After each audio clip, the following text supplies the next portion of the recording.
Ketika kita melakukan sebuah kesalahan, maka kita juga harus melakukan perubahan, bukan hanya menyesali dan menikmati keterlambatan.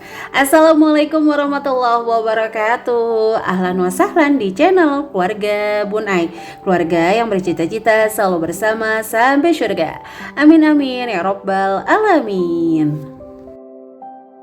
Aduh, si Bun Ai habis gajian menghilang ya 2 hari ya teman-teman.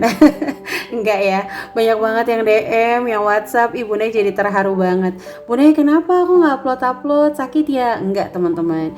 Jadi emang 2 hari ini Bun Ai tuh lagi nanganin kelas JADP, jadi jago atur duit untuk pemula. Kolaborasi kedua yaitu Smart Mom Class dan Dompet Pintar. Jadi Bun Ai butuh belajar lebih dalam lagi. Oke, jadi untuk hari ini Bun Ai mau kenalin lagi financial planner kece dari saneplanner.id. Teman-teman bisa cek aja langsung linknya di description box. Menurut Bun Ai pribadi emang milih-milih sih kalau untuk financial planner ya. Silakan disesuaikan dengan kebutuhan. Nah, kalau Bun Ai lihat secara pribadi ya, ini mah pandangan Bun Ai aja ya. Sunny Planner ini cocok buat ibu rumah tangga atau pemula karena dia isinya tuh simple, bener-bener ya seputar uang-uang apa ya, uang sehari-hari lah bahasanya. Kan kadang financial planner yang lain tuh ada isinya berapa investasi, berapa financial goals kita, berapa persen keinginan kita untuk A, B, dan C. Ini ada, cuma dikemasnya lebih apa ya, lebih sederhana kalau menurut Bun Ai. Nah di sini ada meal plan yang bikin Bun Ai tuh jatuh cinta juga. Jadi kita bisa nulisin meal plan, terus di belakangnya ada daftar belanja. Nah di belakangnya tuh ada notes di mana kita mungkin bisa menuliskan nih evaluasi perjalanan budgeting kita. Nah langsung kepoin aja untuk Instagramnya Sane Planner, terus kalau TikToknya sane.id. Nah jadi balik lagi yuk ke materi. Hari ini Bun Ai mau sharing pertanyaan banyak yang masuk. Kalau misalnya kita ngatur duit, utangnya udah banyak cicilannya udah banyak, gimana nih Bun Ai? Ya jawaban Bun Ai ya tetap dibayar. Kalau nggak dibayar kan dosa ya. Sebenarnya gini, ngatur uang tuh jangan dibikin ribet, tapi jangan dibikin santai banget. Kita mempersiapkan masa depan, tapi jangan terjajah sama masa kini. Begitu juga sebaliknya, kita menikmati masa kini, tapi jangan sampai kita menjajah masa depan kita dengan nanti yang ada masa depan tuh berantakan dan jadi kayak nyusahin orang. Ya seperti yang Allah bilang, carilah duniamu tapi jangan lupakan akhirat. Nah jadi kan kita disuruh juga untuk mencari dunia ya. Jadi bukan mentang-mentang ya sudah lillahi ta'ala terus kita jadi males, no. Jadi kita tetap harus bersemangat ya untuk mengejar impian-impian kita sebagai ikhtiar kita nih sebagai hamba. Tapi kita juga harus tetap mempasrahkan, mengikhlaskan apapun hasilnya sebagai bukti keimanan kita seorang hamba. Oke, jadi langsung kita masuk nih ya. Ada 2 metode yang mau Bun Ai bahas buat teman-teman khususnya yang cicilannya udah ngelebihin 30%, ngelebihin 40% atau bahkan udah nyaris 60%. Nah, tapi harus kita ketahui bersama ya bahwa cicilan sekian persen dari penghasilan itu juga berpengaruh sama kebutuhannya. Sebagai contoh nih ya, kalau misalnya punya gaji 5 juta, secara logika cicilannya nggak boleh lebih dari 1,5 juta. Tapi dia tulang punggung, terus dia sandwich generation. Nah, di mana kebutuhan dia aja 5 juta kurang. Nah, berarti kan kalau secara logika dia nggak bisa ngambil cicilan 1,5 juta atau bahkan usahakan tidak ada cicilan. Oke, pada kasus kedua misalnya gajinya 26 juta, setiap bulan dia cukup 6 juta tuh dia cukup untuk hidupnya. Nah itu berarti ya kan dia mengambil cicilan di atas 50% masih aman-aman aja. Jadi kalau 26 juta misalnya gajinya untuk kebutuhannya 6 juta, cicilannya 13 juta ya masih aman. Tapi kembali lagi kepada prinsip masing-masing.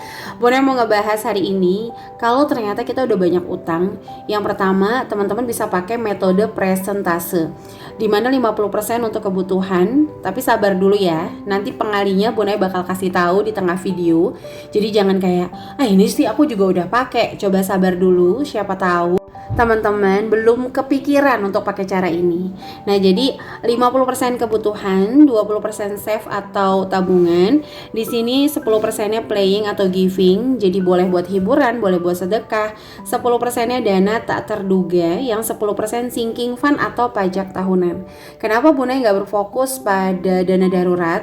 Karena menurut Bun Ai pribadi cukup tidak membuka pintu hutang dulu jika teman-teman udah terlanjur banyak hutangnya. Itu poin pentingnya dulu. Nah, sekarang kita bakal ngebahas presentasi ini kita mau kaliin dari mana sih?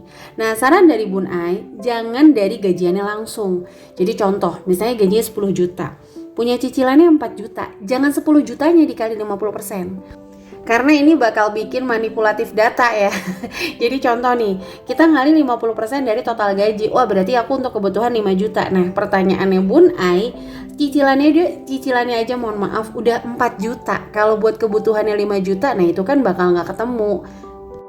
Jadi pada metode yang pertama ini teman-teman wajib banget ngeluarin dulu tuh kewajibannya. Sebagai contoh, aku gaji 10 juta. Oke, kewajibanku apa aja nih? Cicilan KPR, cicilan rumah. KPR sama rumah sama ya. Cicilan KPR, cicilan kendaraan, atau misalnya cicilan panci, cicilan tiker, semuanya dikeluarin dulu. Tapi jangan lupa untuk menuliskan di sampingnya berapa kali sih. Mungkin terdengar sederhana, tapi ini membantu banget untuk membuat semangat alam bawah sadar loh. Oh, tinggal 3 kali lagi nih. Oh, tinggal 4 kali lagi nih. Nah, tapi tulisan itu akan menggiring ya. Menggiring pikiran kita. Kalau pikiran kita terbiasa dengan konsumtif, maka kita akan berpikir terus, kira-kira kalau cicilan ini selesai aku mau nyicil apa lagi ya. Nah, tapi kalau kita menggiring ke produktif, udah pokoknya kalau cicilan ini udah beres, aku gak mau ambil cicilan lagi. Aku mau fokus untuk nabung aja. Nah, jadi hal-hal itu yang kita wajib kenali supaya nanti ketika muncul hasrat untuk ngambil cicilan lagi, kita bisa udah backup. Oh, jangan-jangan ini emang godaannya ya. Auzubillahi minasyaitonirrajim gitu. Pokoknya jangan. Nah, jadi saran dari Bun Ai, ketika gajian bayarin dulu semua kewajiban. Nah, sisanya inilah yang bener-bener real gajinya teman-teman. Jadi jangan berpikir gajinya 10 juta nih tapi punya cicilan 4 juta. Gaji tanya berapa? 10 juta. No. Anggap gajinya tuh cuma 6 juta. Gaji aku tuh 6 juta loh. Berarti untuk kebutuhan aku cuma boleh 3 juta. Untuk nabung 20% aku cuma boleh di 1.200.000 misalnya kayak gitu. Nah, tinggal disesuaikan aja. Kalau 10 juta Bun Ai, kalau 5 juta gimana? Ya udah, gedein aja komposisi kebutuhannya, hilangkan komposisi untuk nabungnya. Karena biar gimana pun nabung adalah sebuah keinginan, sementara kebutuhan adalah sebuah kewajiban. Gak ada sehebat apapun perkara sunnah mengalahkan yang wajib. Itu aja sih poin pentingnya dalam ngatur uang. Gimana? Udah kebayang belum nih maksudnya Bun Ai di metode presentasenya teman-teman? Kalau misalnya belum kebayang, boleh ya mampir-mampir ke Smart Mom Class di private class, biasanya dihitungin tuh dan dipilihin metodenya apa nih kira-kira. Jadi saran dari Bun Ai sebenarnya semuanya itu jago kok ngatur uang, cuma jam terbangnya banyak di mana. Kalau jam terbangnya udah terbiasa dengan konsumtif, dengan gak mau ribet, dengan maunya cepet, ya udah itu bakalan ahli itu untuk hal itu. Tahu aja celah-celahnya. Gak bisa minjem A, minjem B, gak bisa minjem C, minjem D, kayak gitu. Tapi kalau orang udah biasa produktif, biasa sabar, biasa ya udah emang belum punya nanti aja dulu. Nah, biasanya tergiringnya tuh dengan hal-hal yang aku ngapain lagi ya supaya keinginan atau tujuan finansial aku nih cepet nyampe, aku ngapain lagi ya. Nah, biasanya kayak gitu. Jadi bisa gak sih berubah Bun Ai dari karakter yang tadinya konsumtif jadi produktif? Ya bisa banget lah. Yang namanya kita berubah itu selalu ada celah teman-teman. Yang penting tuh mau. Karena sebenarnya tuh untuk sebuah perubahan yang susah tuh di awal-awal ya kan kayak gitu. Nah, kita balik lagi yang kedua adalah metode amplop atau karet gelang yang sering banget teman-teman dengar di video keluarga Bun Ai. Nah, atau metode barsari, selembar sehari. Dimana di sini ketika gajian kita kurangi kewajiban dulu. Nah, sisanya baru nanti kita bagi-bagi untuk si kebutuhan dan lain-lain. Nah, sampai menit ini Bun Ai ngucapin terima kasih dulu untuk teman-teman yang selalu mendukung channel keluarga Bun Ai. Like, komen positif, subscribe adalah mood booster terbaik bagi Bun Ai. Jangan pernah lelah untuk belajar mengatur uang seperti kamu gak pernah lelah untuk membelanjakan uang. Jadi jangan lelah-lelah ya. Mudah-mudahan kita terus belajar sampai akhirnya tuh kita nganggap uang gampang lah ngatur uang. Ada ini ada itu, enggak lah, itu mah cuma keinginan. Jadi udah ada benteng dari dalam diri sendiri. Nah, buat teman-teman yang baru bergabung, ayo langsung tekan tombol subscribe dan nyalakan lonceng notifikasi ya, sehingga gak ketinggalan kalau Bun Ai upload video terbaru. Oke, jadi lanjut yuk. Di menit-menit terakhir kita ngebut nih, kita ngebahas si metode amplop dan metode si barsari. Nah, di mana ketika gajian kita kurangi dulu kewajiban, kita hempas-hempaskan dulu nih yang memang sifatnya cicilan dan harus kita bayarkan. Nah, sisanya misalnya contoh sama-sama kayak tadi ya 6 juta, kita keluarin lagi kebutuhan pokok atau fixed cost yang memang harus kita keluarin dan jumlahnya nggak bakal berubah. Sebagai contoh wifi atau listrik yang bayarnya di awal bulan, obat yang mohon maaf ada penyakit tertentu, SPP anak. Nah, itu kurang-kurangi dulu. Sehingga nanti begitu kita lihat oke, sisanya ternyata 4 juta. Kita bagi 5 amplop. Nah, 5 amplopnya ini juga nggak mesti jumlahnya harus 4 juta dibagi 5. No. Jadi sesuaikan dengan skala prioritas. Biasanya minggu-minggu awal akan jauh lebih banyak. Minggu kedua, minggu ketiga itu stabil. Minggu keempat lebih sedikit. Minggu kelima sisakan lebih banyak.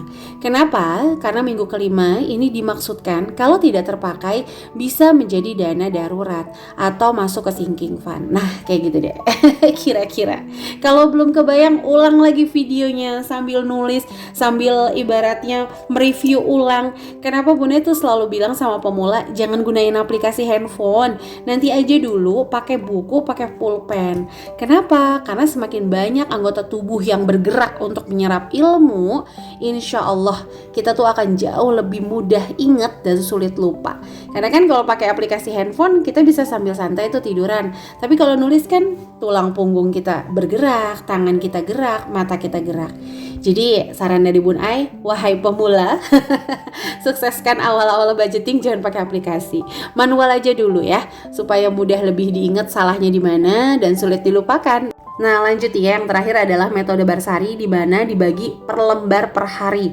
Tapi misalnya sisanya 4 juta setelah kita bagi-bagiin fixed cost tadi. Jangan langsung 4 juta dibagi 30 hari. No. Sisain dulu misalnya 800.000 untuk dana tak terduga kita nih, save dulu di dompet yang lain. Nah, sisanya 3,2 baru deh kita bagi per hari, berarti 100.000 nih. Gimana caranya ya supaya selembar ini harus cukup untuk kebutuhan satu hari kita. Nah, selalu ingat keterlambatan atau kesalahan tidak harus berakhir kegagalan. Oke teman-teman, jadi ini aja yang bisa Bunda share di hari ini. Tetap semangat mengatur uang, bismillah kita pasti bisa. Gak mungkin untuk kebaikan Allah gak tolong kita. Kalau untuk kejahatan aja Allah masih kasih pertolongannya. Insya Allah untuk kebaikan apa lagi. Yang penting kita tuh selalu yakin dan meyakini bahwa uang adalah materi dan kita adalah tuannya. Jangan sampai kejadiannya tuh terbalik, di mana uang menjadi dewa kita. Jadi uang tuh penentu kita bahagia atau enggak, kita semangat atau enggak. Kalau nggak ada uang masih bisa kita hadirkan, tapi kalau nggak ada semangat gimana caranya kita bisa ngatur uang meskipun banyak. Oke, itu aja yang bisa Bunda share di hari ini. Sampai jumpa lagi di video keluarga Bun Ai lainnya. Terima kasih sudah menyaksikan dari awal sampai akhir. Wassalamualaikum warahmatullahi wabarakatuh.